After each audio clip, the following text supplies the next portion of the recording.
Bonsoir à toutes et bonsoir à tous. Bienvenue, bienvenue dans votre soirée, bienvenue dans votre séance de Yin, où, comme vous le savez, on s'intéresse à des parties très profondes du corps, pas seulement d'un point de vue physique, mais aussi d'un point de vue émotionnel, nerveux. On passe beaucoup de temps ensemble à s'ancrer parce que lorsqu'on est toujours perdu dans nos pensées par cette nécessité de planification, d'anticipation et de souvenirs que l'on a dans notre vie quotidienne, on a tendance à être un petit peu trop perdu dans nos pensées, donc l'ancrage nous fait du bien. Mais parfois, c'est aussi intéressant de un peu moins s'ancrer et, comment dire, de s'inviter au voyage. Et c'est ce qu'on va faire ce soir. Je vous propose déjà de rentrer dans votre séance de Yin dans la posture du sphinx.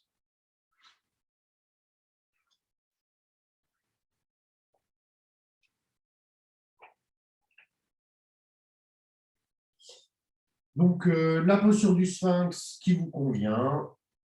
Vous savez qu'on est en Yin, les fessiers, contrairement au Cobra Bhujangasana, ne sont pas mobilisés, ni les cuisses, ni les chevilles. Vous pouvez avoir des briques pour poser le front, des coussins. Si vous avez une haine qui se détend un peu moins facilement que l'autre, glissez un peu sur celle-ci. Tirez légèrement les oreilles vers l'arrière pour relâcher, pour détendre les épaules. Et respirez, les yeux fermés.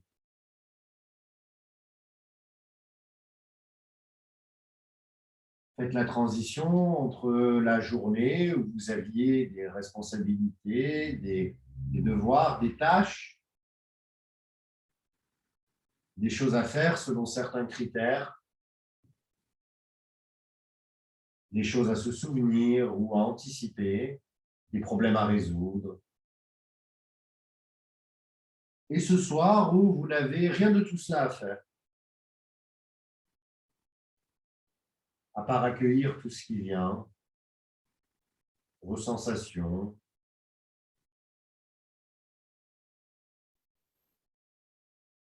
vos perceptions.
Et donc ce soir, on va s'inviter au voyage avec un poème qui est tiré d'un des recueils les plus célèbres de la poésie française, Les Fleurs du Mal, qui a été écrit par Charles Baudelaire en 1857, le 19e siècle étant peut-être, en tout cas pour ma part, le siècle où on maîtrisait le mieux la langue française.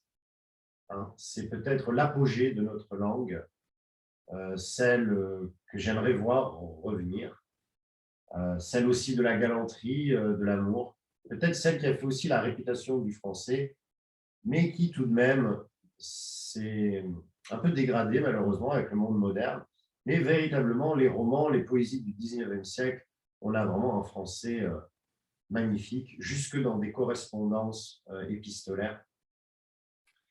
Dans Les Fleurs du Mal, on va s'intéresser à Spleen et Idéal, la partie Spleen et Idéal.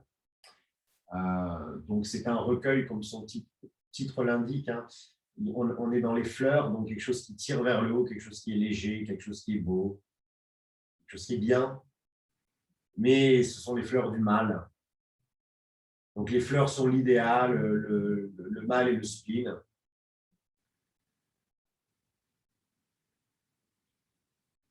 on est encore dans cette dualité, hein, c'est finalement le yin et le yang. Et le poète va être tiré entre cet idéal et ce spleen, entre la légèreté et la lourdeur, entre le rêve et la réalité.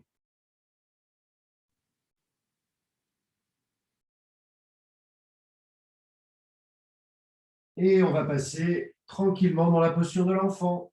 Alors, faites votre transition très lente. Revenez, poussez sur les mains. Et très gentiment, venez soulager votre dos en venant dans la posture de l'enfant. Relâchez votre front sur des coussins ou sur le tapis. Gardez vos bras vers l'avant ou vers l'arrière, ce qui vous convient le mieux. Respirez par le ventre et laissez-vous porter.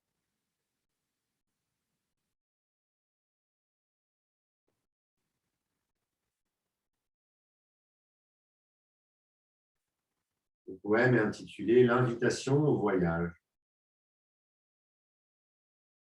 Il est composé de 3 strophes. Mon enfant, ma sœur, songe à la douceur d'aller là-bas vivre ensemble. Aimer à loisir, aimer mourir, au pays qui te ressemble. Les soleils mouillés de ces ciels brouillés, pour mon esprit ont les charmes si mystérieux de tes traîtres yeux, brillant à travers leurs larmes. Là, tous mes cordes et beautés, luxe, calme et volupté.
Et puis, tout doucement, on va se redresser, passer par la posture du héros, s'étirer tranquillement, pousser les mains vers le ciel, faire des grands cercles avec les bras, recommencer, inspirer, lever les mains,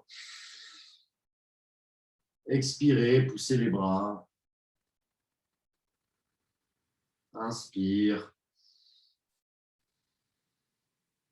expire. Entrelacez les mains dans le dos, libérez la poitrine.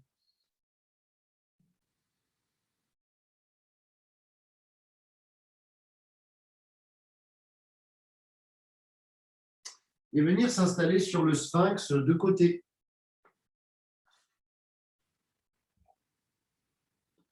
Venez vous mettre sur un coude. Donc, on va commencer par le coude gauche. Essayez d'avoir le coude en dessous de l'épaule si c'est possible. Sinon, utilisez des coussins, c'est peut-être encore mieux, puisqu'on va rester un peu plus longtemps qu'on resterait en Hatha Yoga. Donc, vraiment, des coussins sont vos meilleurs amis. Et relâchez complètement le côté gauche de votre corps et particulièrement de la cage thoracique. Vous pouvez avancer le pied droit si ça vous aide d'ailleurs.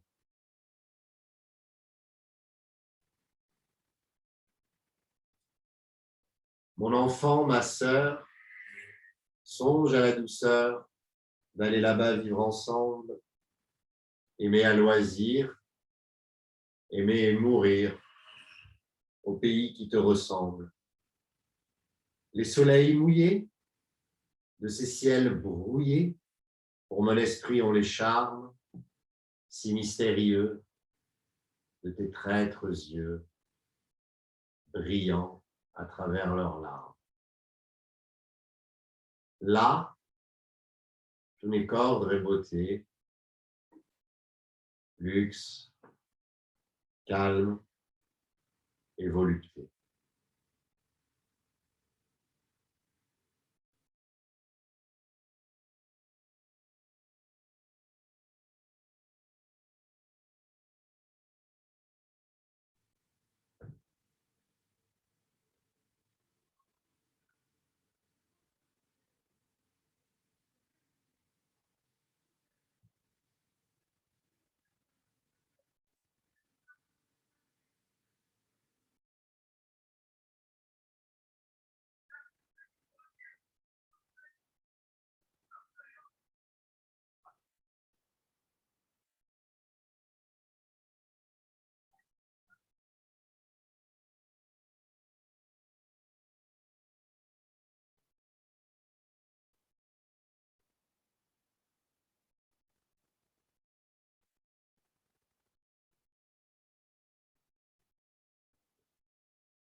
Mon enfant, ma sœur, songe à la douceur d'aller là-bas vivre ensemble. Aimer à loisir, aimer et mourir au pays qui te ressemble. De ces ciels brouillés, de ces soleils mouillés, pour mon esprit ont les charmes, si mystérieux, de tes traîtres yeux, brillants à travers leurs larmes. Là, mes cordes et beauté, luxe, calme et volupté.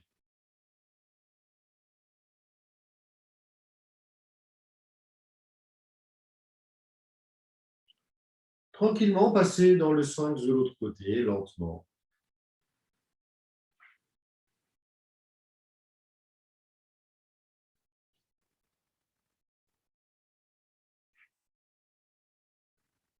Alors, qu'est-ce qu'elle nous dit, cette première strophe? Alors, le poète il apostrophe quelqu'un qu'il appelle mon enfant, ma sœur. Baudelaire était synesthète, il faisait un peu de synesthésie. Il y a un poème qui s'appelle Correspondance, où il y a beaucoup de synesthésie, de mélange de sens, hein, de fusion des sens, où les images ont des odeurs, etc. Donc, il y a aussi une fusion des sentiments. Vraisemblablement, il s'adresse à une femme qu'il aime. C'est d'ailleurs le cas. Mais il l'appelle mon enfant, ma sœur. Alors, peut-être mon enfant, peut-être parce qu'elle est plus jeune que lui, tout simplement. Peut-être ma sœur, parce que c'est une âme sœur. Mais cette apocope, cette élision du mot âme avant sœur, ou cette utilisation du mot enfant, eh bien, ça laisse justement ce flux poétique à qui il s'adresse, quel sentiment il éprouve, et de façon générale, quel sentiment on éprouve pour quelqu'un. Quelle est la différence entre l'amour pour un fils, pour une fille, pour l'être aimé, pour une mère. Dans l'Éthique à Nicomaque, Aristote parlait de philia, qui a donné le suffixe phile dans anthropophile. Et la philia, c'est le seul amour qui existe finalement et qui prend différentes formes, qui se matinent de désir ou pas, en fonction de l'être sur lequel il est porté. Donc on retrouve un petit peu dans ce passage, mon enfant, ma sœur, cette filia en quelque sorte, cette fusion des sentiments et cette incertitude aussi des sentiments qu'on va porter sur quelqu'un. Parfois, est-ce que c'est un ami? Est-ce que c'est pas un ami? Est-ce que je peux considérer quelqu'un de ma famille comme un ami? Bref.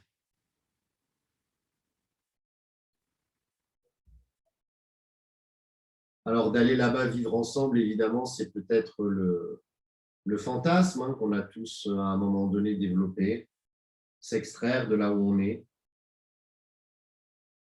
Aller où? Là-bas. Ce là-bas peut être lointain, ça peut être un atoll en Polynésie ou ça peut être un autre département voisin.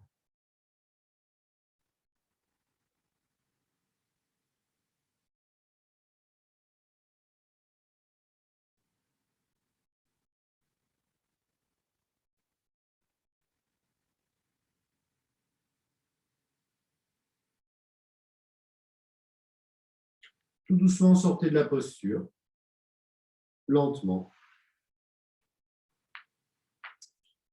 Venez faire quelques petits mouvements du chat.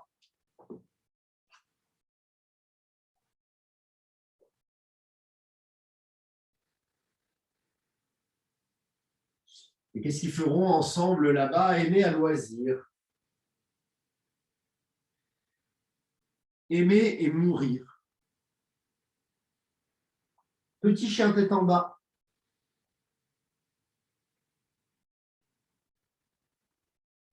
Glissez le bassin de gauche à droite. Baillez si vous avez envie de bailler. Faites des grimaces aussi pour étirer le visage. Pliez un genou puis l'autre. Rentrez le ventre. Puis venez déposer les genoux et les fessiers au sol. Et venez ouvrir vos jambes autant que faire se peut. Et laissez-vous fondre vers l'avant.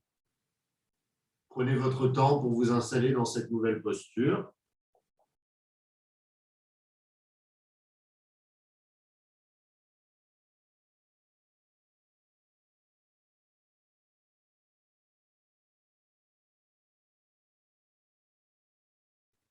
Alors, dans les Yoga Sutras de Patanjali, Patanjali nous dit quelque part que la source de toutes nos peurs, c'est la peur de mourir, parce que ça représente peut-être le changement le plus brutal et le plus inéluctable.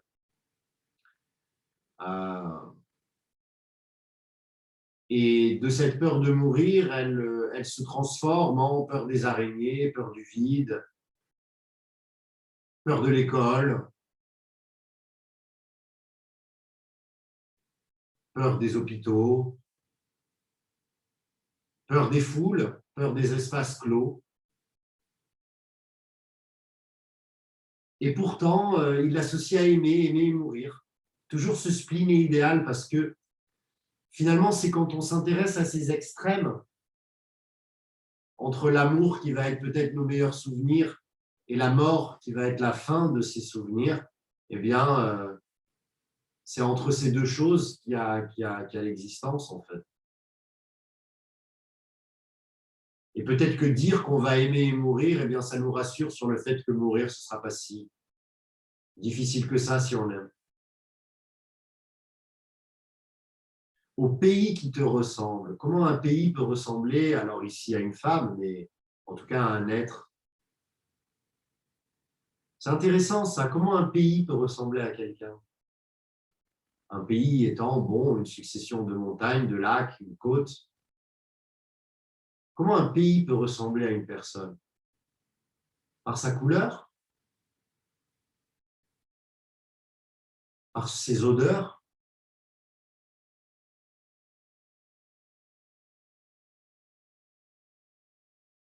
Par son climat?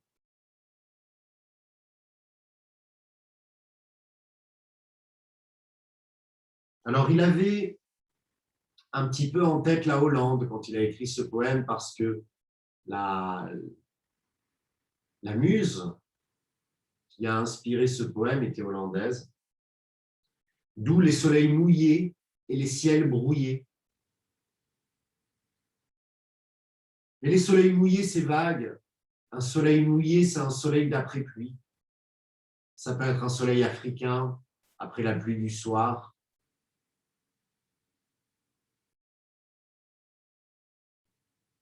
Ça peut être un soleil mouillé d'émotions, l'émotion de les voir s'aimer si passionnément.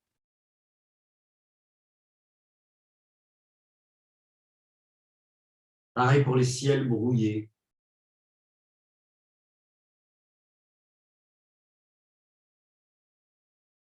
Dans un ciel brouillé, on peut faire de la pareidolie. C'est la capacité du cerveau à voir des visages dans des formes abstraites. On peut reconnaître des animaux dans les nuages, les voir apparaître et disparaître, donner une texture au ciel.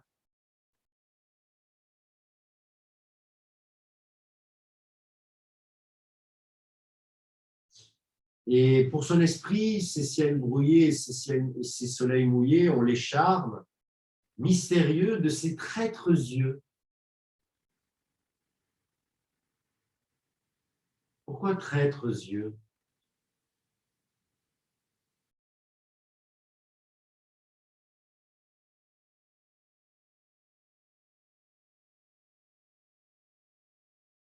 Revenez au centre et penchez-vous vers la jambe droite. Prenez votre temps. Vous pouvez, si c'est plus agréable, et peut-être que ça l'est d'ailleurs, je vais vous conseiller de plier la jambe gauche. Ça va être plus simple. Et de venir vous pencher sur la jambe droite.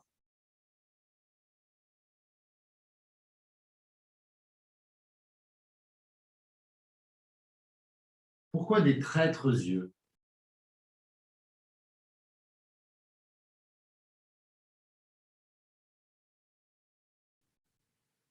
Des traîtres yeux qui brillent à travers leurs larmes.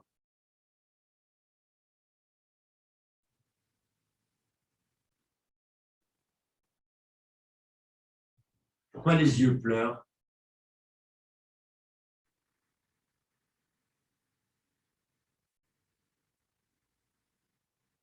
Oh, les yeux sont peut-être traîtres tout simplement parce que l'amour est traître.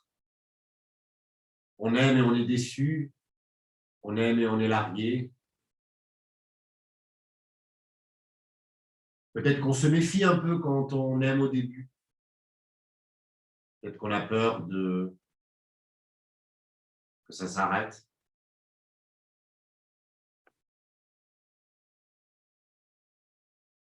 En tout cas, là où ils sont, d'un point de vue physique ou d'un point de vue émotionnel, dans cet amour, il n'y a qu'ordre, beauté, luxe, calme et volupté.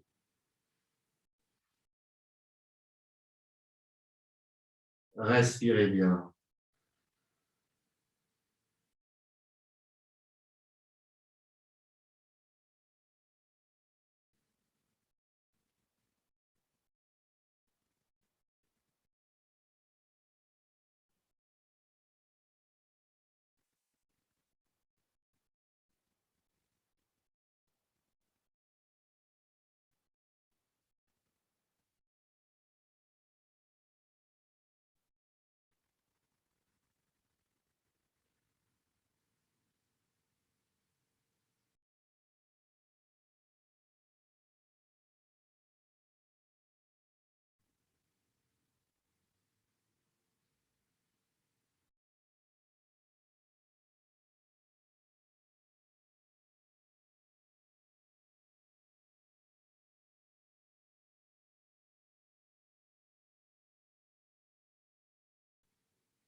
Poussez sur vos mains. et lentement changer de côté.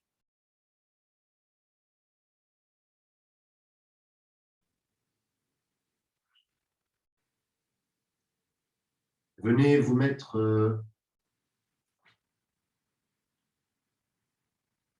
vous m'entendez toujours, j'espère. Venez vous mettre dans l'autre sens, c'est-à-dire plier votre jambe droite, tendre votre jambe gauche.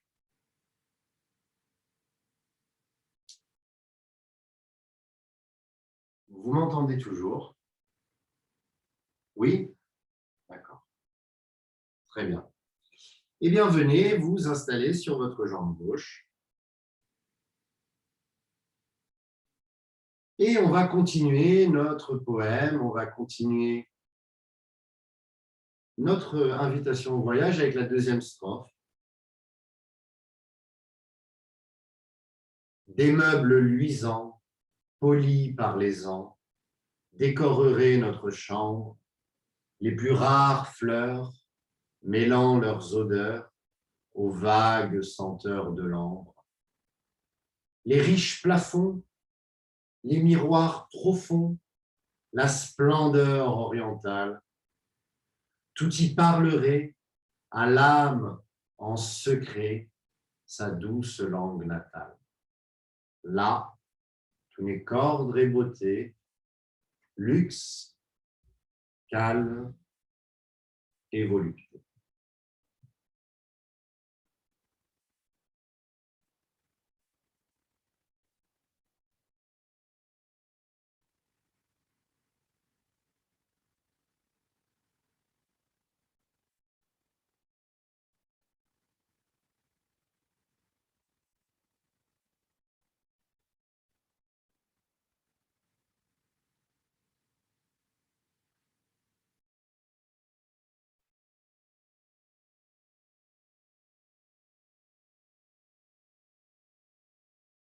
Des meubles luisants, polis par les ans, décoreraient notre chambre.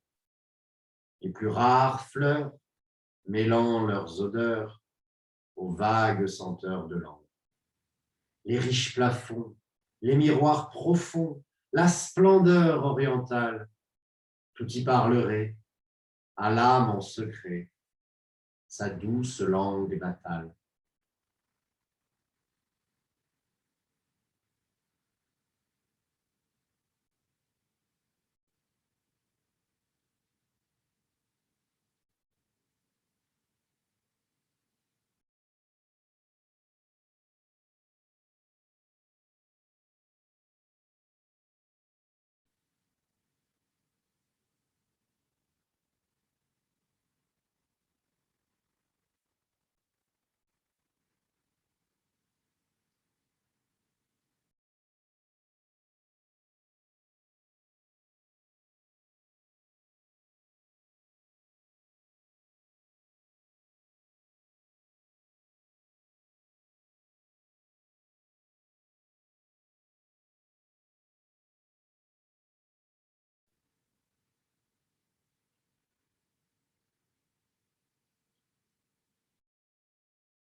Tout doucement, poussez sur les mains, redressez-vous. Ramenez les mains derrière vous, les pieds devant, et venez faire le petit mouvement d'essuie-glace. Lascivement, hein, restez dans ce luxe, ce calme et cette volupté. C'est peut-être ce qui résume bien notre pratique hein, de yin. La volupté, c'est bien ça, la volupté. La lascivité. Ça aussi, c'est un mot qui est tombé en désuétude, la volupté.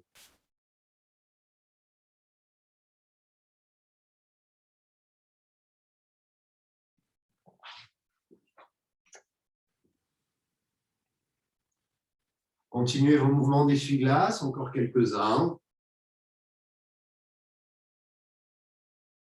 Et notre prochaine posture, ça va être le papillon. Le papillon à longues ailes qu'on fait d'habitude en yin. Donc, vous allez mettre vos plantes de pied l'une contre l'autre et laisser votre dos s'arrondir sur des briques ou sur des coussins.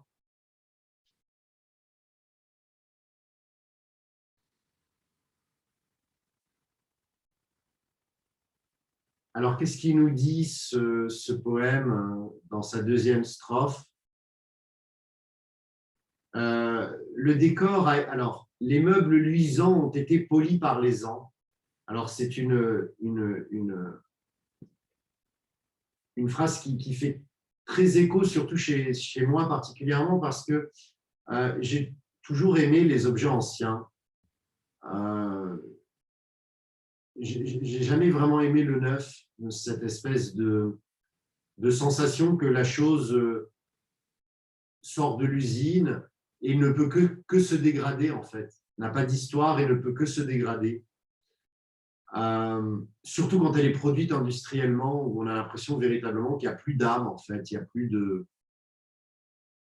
plus d'organicité.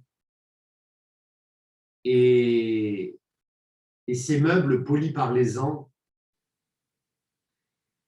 ça me parle beaucoup parce qu'on va retrouver une patine, on imagine une patine, on imagine des clous d'airain,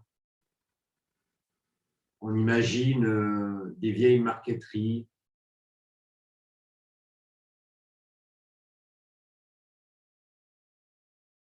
Les plus vagues fleurs mêlant leurs odeurs aux vagues senteurs de l'ambre. Alors ça, c'est du vocabulaire très baudelairien. Vous allez trouver beaucoup de mêles, mélanges. Hein, il y avait des soleils mouillés, des ciels brouillés déjà. Donc ça encourage le mélange. Les vagues senteurs. Donc on n'est pas dans un ambre qui... Et d'ailleurs, qu'est-ce que c'est les vagues senteurs de l'ambre? Parce que autant l'ambre, on le voit, on le connaît, on connaît cette pierre semi-précieuse, enfin en tout cas cette résine fossilisée qui donne cette couleur chaleureuse, souvent orangée, dorée. Mais qu'est-ce que ça sent véritablement? Une odeur ambrée. Et pourtant ça parle, parce que l'ambre en tant que tel a perdu son odeur, hein, cette résine fossilisée a perdu son odeur, et pourtant un parfum ambré, mordoré,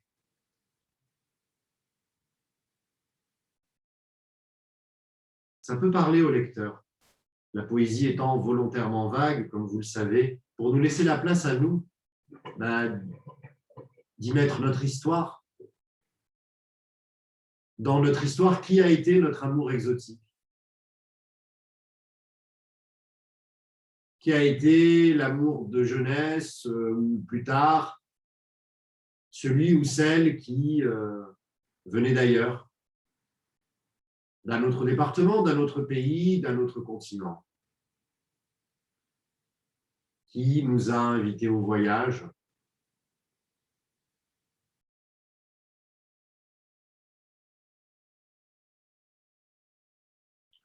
sur les riches plafonds et les miroirs profonds, on est encore dans un décor d'un luxe désuet, poli par les ans. Et ce qui m'intéresse à la fin, c'est tout y parlerait à l'âme en secret, sa douce langue natale. Et tout y parlerait à l'âme en secret, sa douce langue natale. Pourquoi? Parce qu'en yoga, on dit qu'il y a plusieurs façons de communiquer. On communique avec cette abstraction que nous avons créée, cette liste de conventions qui constitue un corpus, un langage avec lequel nous échangeons. Mais nous communiquons aussi par les gestes, nous communiquons aussi par les attitudes, nous communiquons aussi peut-être par les phéromones, et nous communiquons aussi quand nous ne disons rien. Et c'est peut-être ça le langage de l'âme. C'est on se comprend sans mot dire, on n'a pas besoin de parler. On est ensemble dans ce pays lointain. et pas seulement l'autre, mais même le décor, parle à l'âme directement, sans passer par le langage et ses limites, parce que le langage est limité. On l'utilise pour s'invectiver, on l'utilise pour monter sur de grands chevaux, sur évoquer de grands principes sur lesquels nous ne sommes pas d'accord, et qui causent parfois plus de chaos que de solutions. En période électorale, on peut que le voir.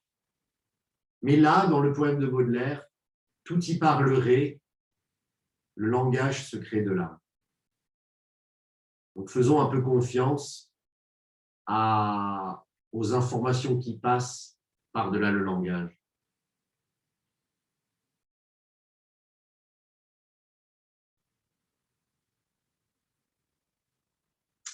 On se redresse tranquillement. On vient faire des petits mouvements de table inversée. Donc, vous poussez sur les pieds, vous levez le bassin vers le ciel et vous faites ça à votre rythme.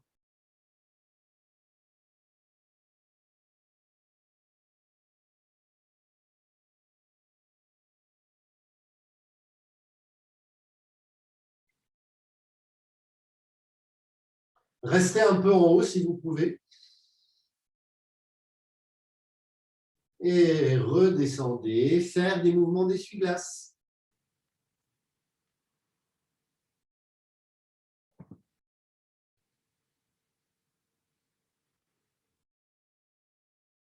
Et restez d'un côté.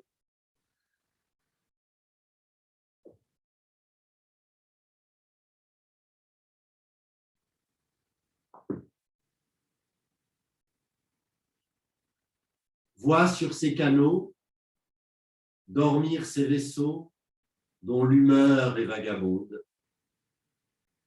C'est pour assouvir ton moindre désir qu'ils viennent du bout du monde. Les soleils couchants revêtent les champs, les canaux, la ville entière, d'hyacinthe et d'or. Le monde s'endort dans une chaude lumière. Là, tous les cordes et beauté, luxe, calme et volupté.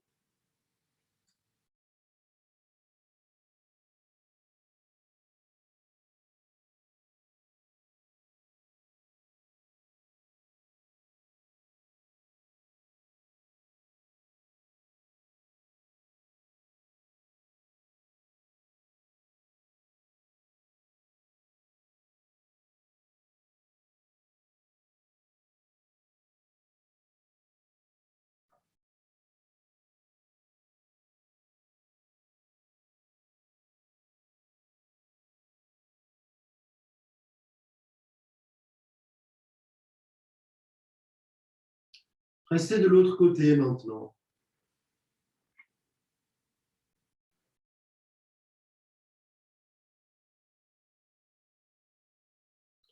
Vois sur ces canaux dormir ces vaisseaux dont l'humeur est vagabonde. C'est pour assouvir ton moindre désir qu'ils viennent du bout du monde.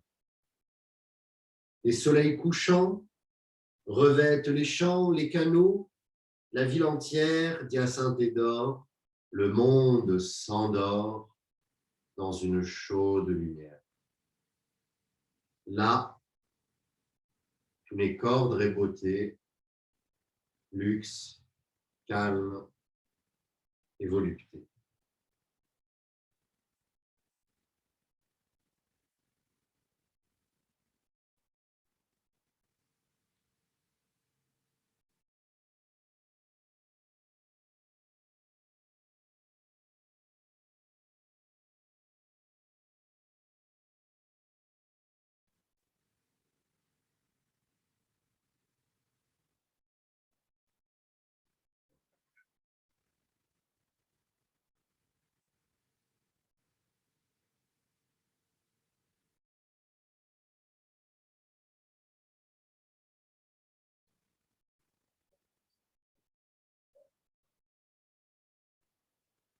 Revenez tout doucement au centre. Venez faire un petit chien tête en bas. Tout mou, tout gentil, sans chercher à aller trop loin, en laissant un peu le sang venir vers votre tête, en glissant de gauche à droite, en sentant cette espèce de volupté dans les hanches, cet espace.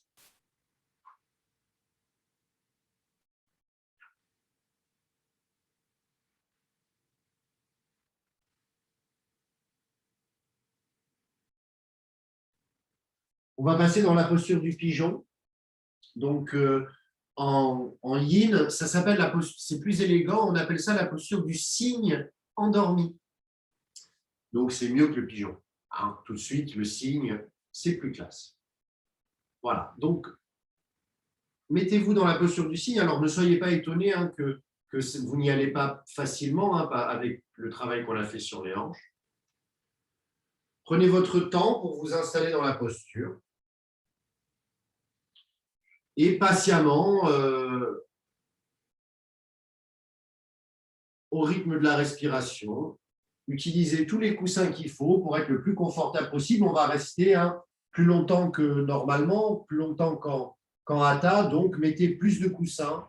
Allez peut-être un peu moins loin parce que, je ne le répéterai jamais assez, on voit moins loin pour avoir plus de résultats, pour tenir plus longtemps. Vous le savez, on l'a déjà vu ensemble, le temps modifie tout. Alors, que nous dit cette troisième strophe? Alors, on retrouve quelque chose qui est un peu plus en adéquation avec la Hollande, hein, puisque, comme je vous le disais, le poème a été écrit pour une Hollandaise, puisqu'on a les canaux et les vaisseaux.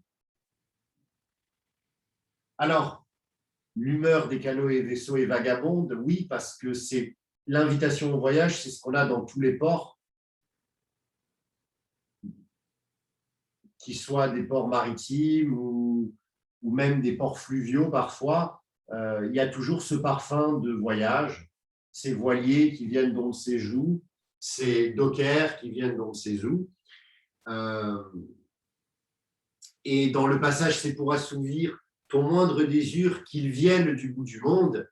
Et je pense que comme moi, vous avez envie de continuer, qu'ils viennent du bout du monde, entraînant avec eux, comme dans la chanson d'Aznavour, Emmenez-moi. Donc, ils viennent du bout du monde, emportant avec eux les idées vagabondes au reflet de ciel bleu, de mirages. Et dans un parfum poivré de pays inconnus et d'éternels étés où l'on vit presque nu sur la plage. Je pense pas me tromper en disant que la personne qui a écrit ce texte, je ne sais pas si c'est Aznavour lui-même, a été influencée par ce poème, parce que vous retrouvez beaucoup du champ lexical de l'invitation au voyage.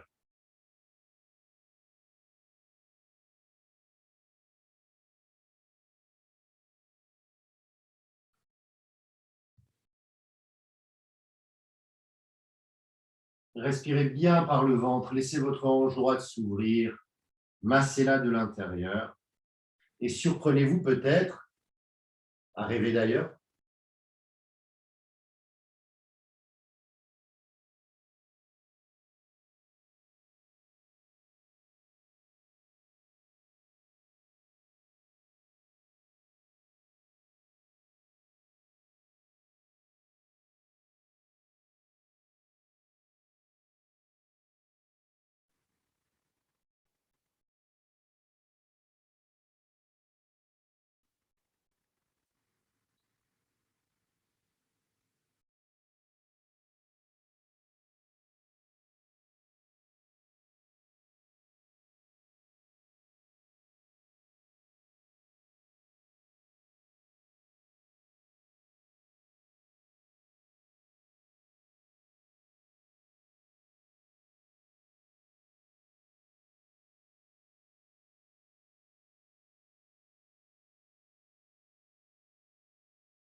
Redressez-vous lentement, lentement, lentement. Poussez sur les mains. Envoyez votre pied droit derrière. Secouez-le gentiment.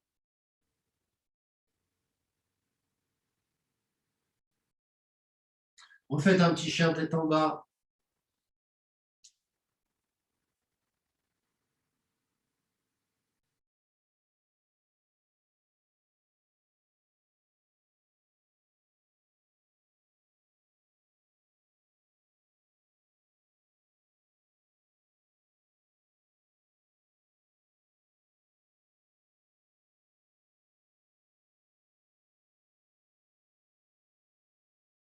Glissez les hanches de gauche à droite.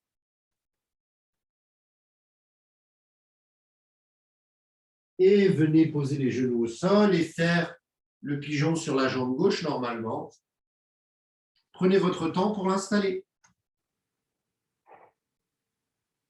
Encore une fois, ne soyez pas étonnés que ce ne soit pas facile. Et surtout, faites-en un peu moins pour faire mieux et pour tenir tout ce temps qui est quand même plus long que ce qu'on fait d'habitude.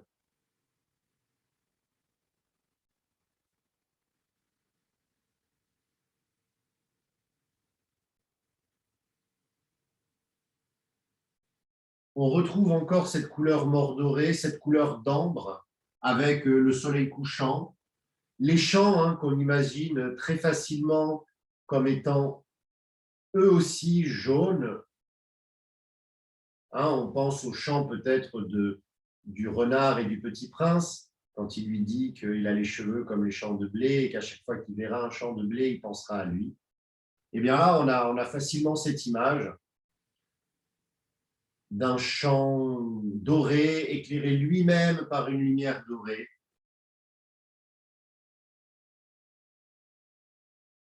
La lumière est chaude, on recouvre d'or, on a un soleil couchant, les senteurs de l'ambre.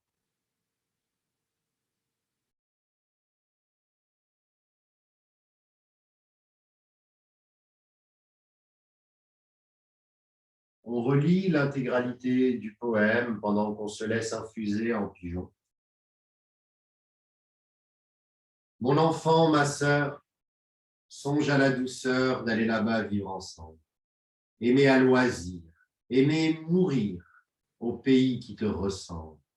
Les soleils mouillés, de ces ciels brouillés, pour mon esprit ont les charmes, si mystérieux, de tes traîtres yeux, brillant à travers leurs larmes. Là, tous les cordes et beauté, luxe, calme et volupté. Des meubles luisants, polis par les ans, décoreraient notre chambre. Les plus rares fleurs, mêlant leurs odeurs aux vagues senteurs de l'ambre. Les riches plafonds, les miroirs profonds, la splendeur orientale, tout y parlerait à l'âme en secret, sa douce langue natale. Là, tous les cordes et beauté, luxe, calme et volupté. Vois sur ces canaux dormir ces vaisseaux dont l'humeur est vagabonde. C'est pour assouvir ton moindre désir qu'ils viennent du bout du monde. Les soleils couchants revêtent les champs, les canaux, la ville entière. D'hyacinthe et d'or, le monde s'endort dans une chaude lumière. Là, tous les cordes et beauté, luxe, calme et volupté.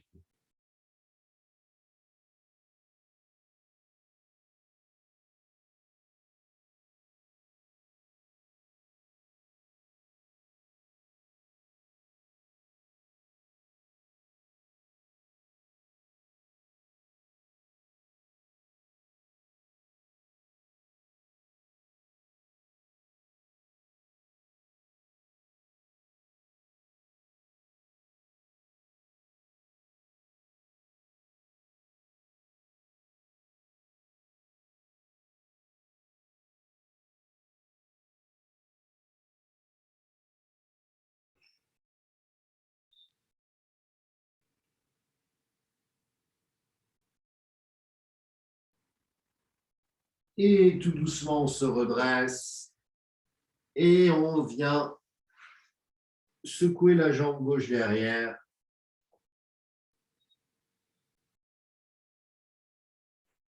Venir faire un chien tête en bas, encore une fois.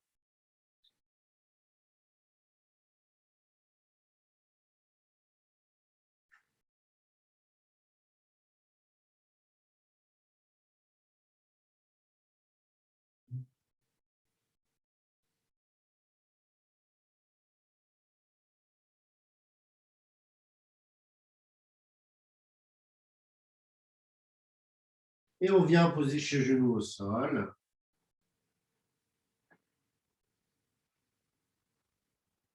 On va pratiquer le demi-pont avec soutien. Donc, un coussin ou deux ou une brique.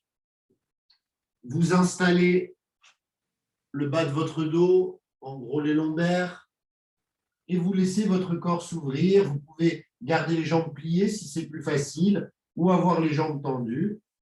Et si votre corps le permet, vous pouvez même envoyer les mains vers l'arrière. Et respirer dans cette grande ouverture du corps.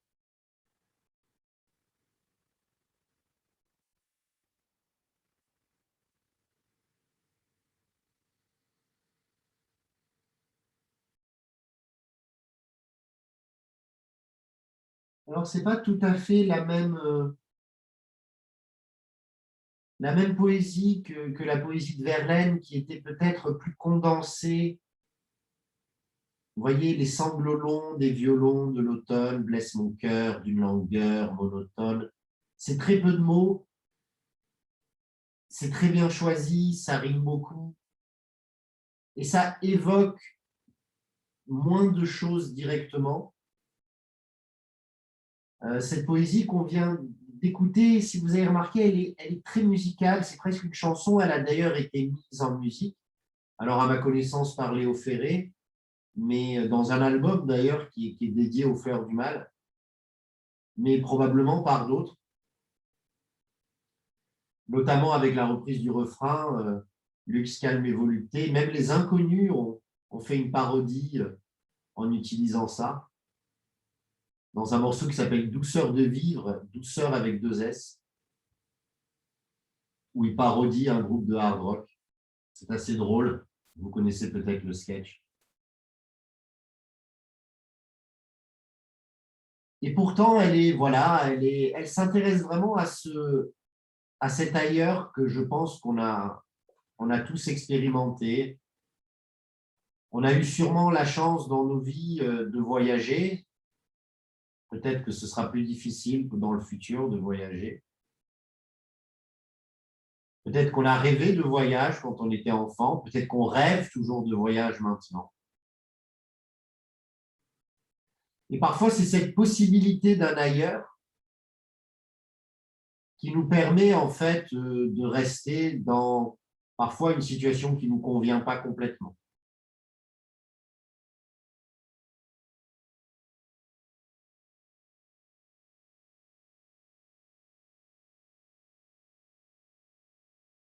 Moi, ce qui me plaît beaucoup dans ce poème, au-delà de la langue, des images, parce que je pense qu'il y a d'autres poèmes du recueil qui ont des images qui me parlent plus. Mais ici, on est dans vraiment cette musicalité, cette indolence. Il y a aussi cette notion de plénitude, puisque qu'est-ce qui manque une fois qu'on est là-bas, avec la personne qu'on aime,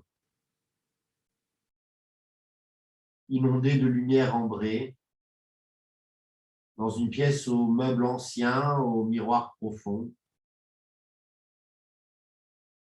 avec autour de nous des bateaux qui viennent d'ailleurs et qui repartiront ailleurs.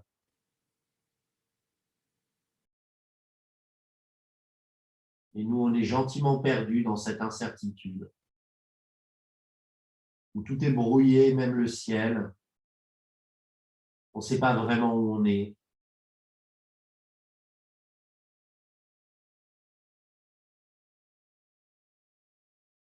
J'ai été déçu de savoir qu'il a été écrit pour une Hollandaise parce que je n'avais pas perçu en tant qu'adolescent la Hollande. Moi, j'imaginais les tropiques.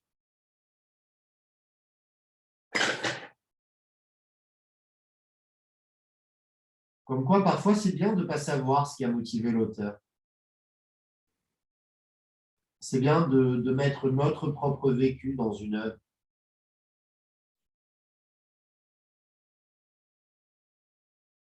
Respirez bien par le ventre.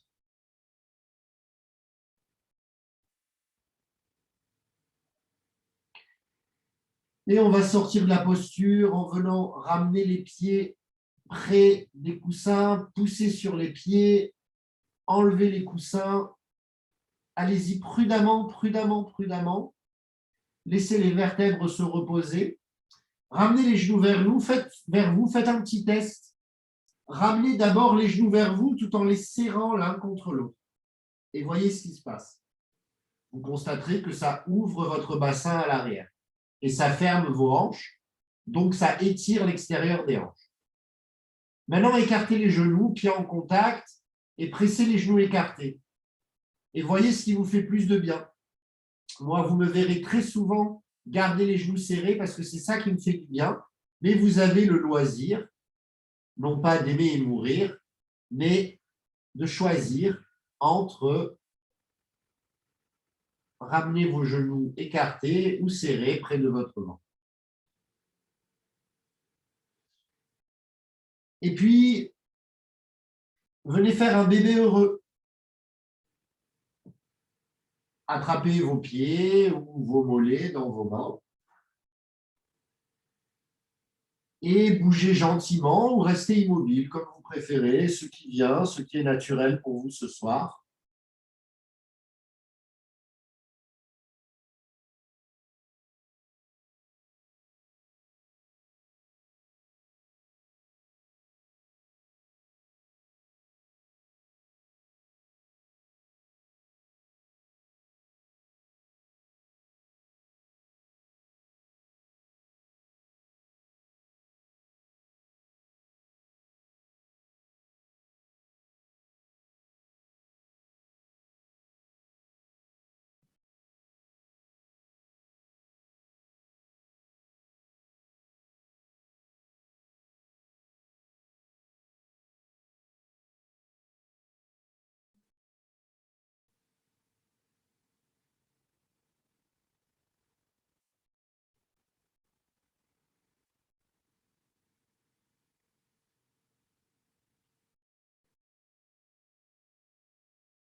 Venez tendre les jambes vers le ciel en glissant vos mains derrière vos fessiers, en secouant un peu les pieds d'abord, en faisant quelques cercles avec les chevilles. Changez de sens.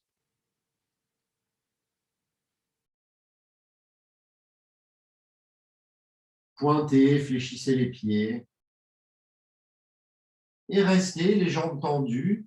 Si vous avez envie ou que vous avez la souplesse nécessaire, vous pouvez passer dans l'escargot, qui est la variante yin de la charrue.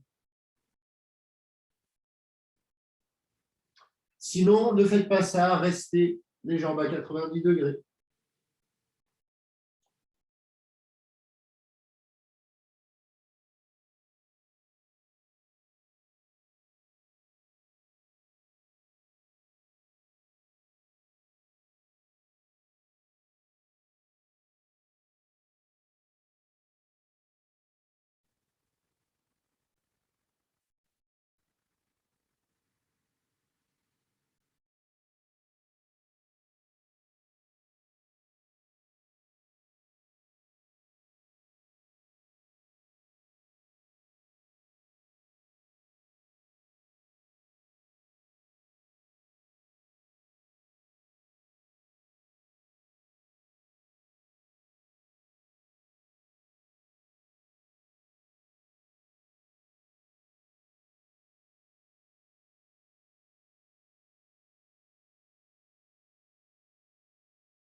Laissez le sang venir vers votre tête, relâchez complètement vos épaules.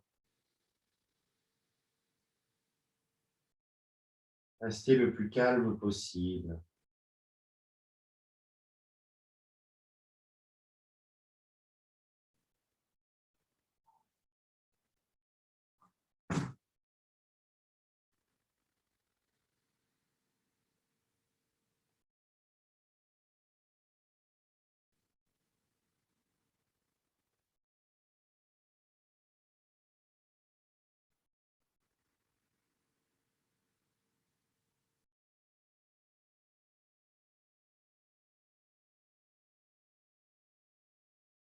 Et tout doucement, venez trouver votre relaxation. Prenez votre temps. Utilisez tous les coussins et les couvertures dont vous aurez besoin. Couvrez-vous les pieds. Faites quelques petits mouvements complémentaires si l'envie vous vient.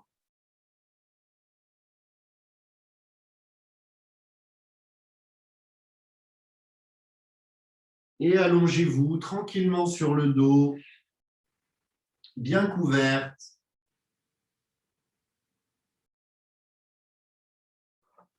Vous pouvez déposer quelque chose sous les yeux si vos yeux ont du mal à se fermer.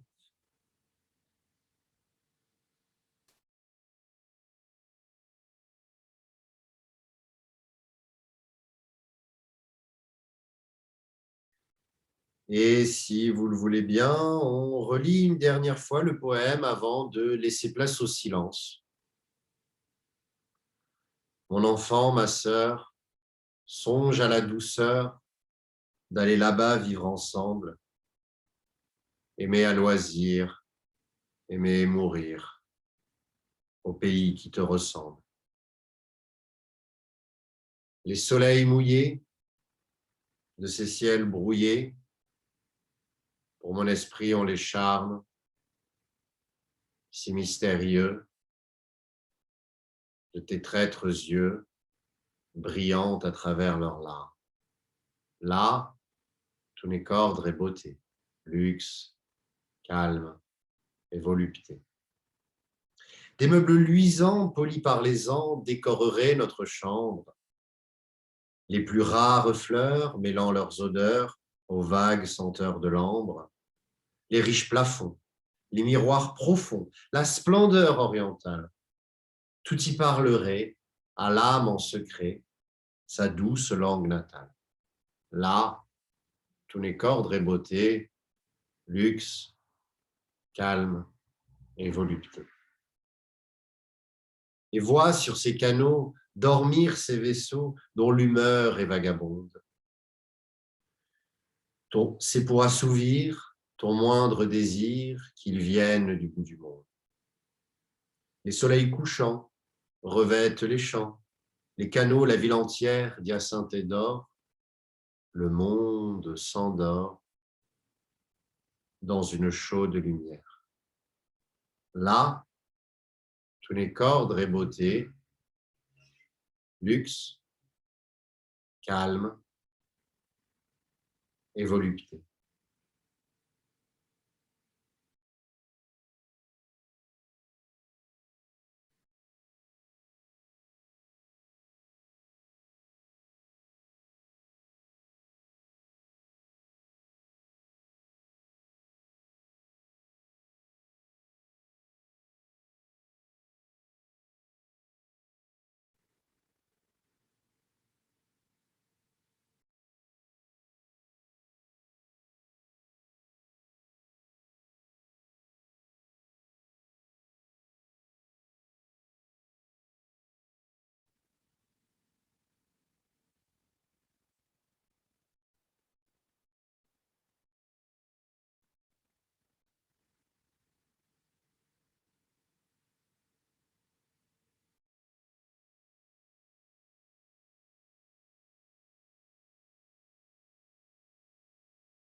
Allongez votre respiration.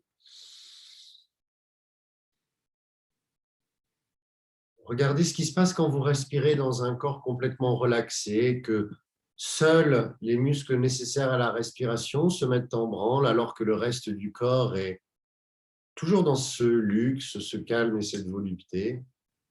Et puis lentement, venez vous asseoir très paisiblement, comme on fait d'habitude, avec lenteur, peut-être encore plus que d'habitude.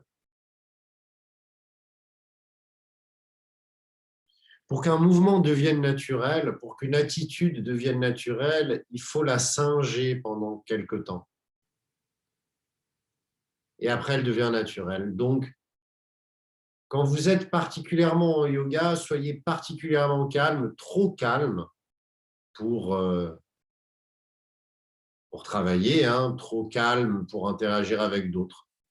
Mais vous garderez les graines de cet effort de calme dans d'autres situations où votre calme vous donnera l'impression de voler en éclats, en fait. Restez quelques instants assise, les yeux fermés. Contemplez, comme d'habitude, les résultats de votre pratique sur vos hanches en particulier, puisque c'est sur ça qu'on a travaillé particulièrement sur les hanches et le dos aujourd'hui.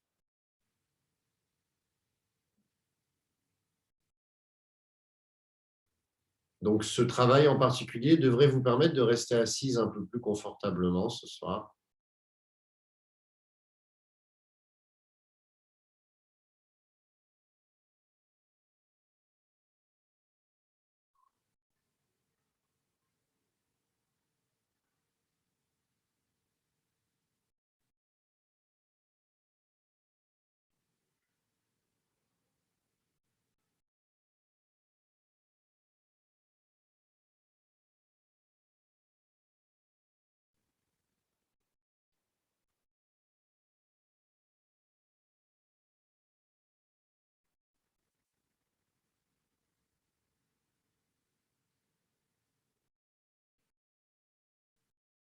Et prenez une grande et belle inspiration. Vous les frottez gentiment les mains. Et comme d'habitude, notre petit rituel de massage, de décompression.